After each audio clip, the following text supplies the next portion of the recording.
வணக்கம் and welcome back to my channel. இது நம்ம சேனலை சப்ஸ்கிரைப் பண்ணலன்னா மறக்காம சப்ஸ்கிரைப் பண்ணிட்டு பக்கத்தில் இருக்க பெல் ஐக்கனை கிளிக் பண்ணி வச்சுக்கோங்க. ஸோ நாம இந்த வீடியோ பற்றி பேச போகிறோம்னா, நடிகர் சிவகார்த்திகேயனுடைய 25வது திரைப்படம் பராசக்தி. ஸோ இந்த படம் வந்து வெறும் 10 நாட்களில் 100 கோடியை கலெக்ஷன் பண்ணியிருக்கிறதா ப்ரொடக்ஷன் டீம் வந்து அனௌன்ஸ்மெண்ட் பண்ணியிருக்காங்க. இது சிவகார்த்திகேயனுக்கு 5வது 100 கோடி திரைப்படம். முதல்ல வந்து டாக்டர், அதுக்கப்புறமா டான், அதுக்கப்புறமா அமரன், அதுக்கப்புறமா மதராசி, இப்போ ரீசெண்டாக 5வது இடத்துல சேர்ந்துருக்கிற படம் தான் பராசக்தி. ஆனால் இது வந்து ப்ரொடக்ஷன் டீம் தான் அனௌன்ஸ்மெண்ட் பண்ண நம்பர் தான்.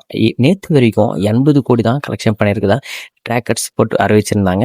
ஸோ அதுக்குள்ளே எப்படி 100 கோடி அடிக்கும்? ஸோ இந்த படம் வந்து ஒரு ப்ரொமோஷன் பேஸ்டு இன்க்ரீஸ் பண்ணி சொன்னாங்களா, இல்லை ட்ராக்கர் ரிப்போர்ட் தப்பாக இருக்குன்னு தெரில. ஆனால் நிறைய பேர் இந்த படம் வந்து 100 கோடின்னு அடிக்கலை. அதுவும் 80 கோடி கூட இல்லை, 79.8 கோடி கிட்டத்தட்ட இருக்குது. இன்னும் 20 கோடி டிஃபரன்ஸில் இருக்குன்னு சொல்லப்படுது. வெயிட் பண்ணி பார்க்கலாம் இந்த படத்துடைய ஒரிஜினல் பாக்ஸ் ஆஃபீஸ் இப்போ வந்து எப்போ ரிலீஸ் ஆக போகுதுன்னு. ஸோ சிவகார்த்திகை படங்களே உங்களுக்கு பிடித்த படத்தை மறக்காம கமெண்ட் பண்ணுங்க. இந்த படம் இன்னும் ஃபைனல் பாக்ஸ் ஆஃபீஸ் கலெக்ஷன் எந்த அளவுக்கு இன்க்ரீஸ் ஆக போகுதுன்னு வெயிட் பண்ணி பார்க்கலாம். ஸோ இதே மாதிரி மூவி வீடியோஸ் மறக்காம சேனல் சப்ஸ்கிரைப் பண்ணிக்கோங்க ஃப்ரெண்ட்ஸ்.